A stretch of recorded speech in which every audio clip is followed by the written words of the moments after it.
If, for example, somebody like myself or a business owner likes the idea of selling their business, whether that's in 2 years, 4 years, 6 years, what advice would you give them to start putting into practice now?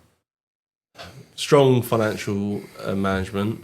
Some of the most easiest businesses I've sold so far have been the ones with the cleanest books. And I'm not talking about you've got no debt. 'Cause some businesses always carry some form of debt, whether they owe suppliers or they've got a recent loan to increase the business.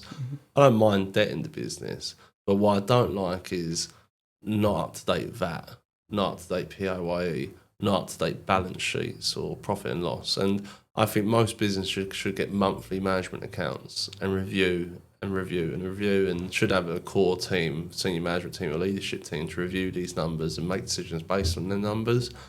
And it's just good financial practices. And whilst I did just say all business is sellable, it makes it a lot harder if you haven't got the right finance. Because as a buyer, if you've got messy books, the only buyers who are really going to take a punt on it are trade buyers. They're going to get private equity or search funds or family offices come into the play because they want clean books. Mm-hmm. They really want clean books. So that's an important part, I believe, of preparing for sale.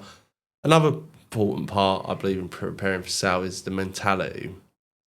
So, and unfortunately, this happens. And I've bought businesses where the owner probably didn't want to sell, but it felt like they had to because their wife was in their ear or some medical reason or relocation reason. There's many different reasons why people sell a business. But I think mentally preparing yourself for sales, so similar to me when I made the concept of Vamos, I was in talks to sell my group of companies. I sort of did that to mentally prepare myself for the exit. So I had to think, okay, I'm still relatively young. I was 31 at the time. What do I do next? So being mentally prepared to sell, I think, is a key thing. And third and final thing, I'll just say have no loose ends, because let's say I've agreed to buy your business. And the lovely Sydney, who's doing the cameras today, had an employment dispute that you didn't tell me about. And then during due diligence, it turns out you're being sued at an employment tribunal. Yeah. Instantly, it makes it unattractive because I think, one, you're dishonest now. Two, I've got to go through this court battle that I'm not even originally part of, but once I buy the business, I'm going to be a part of.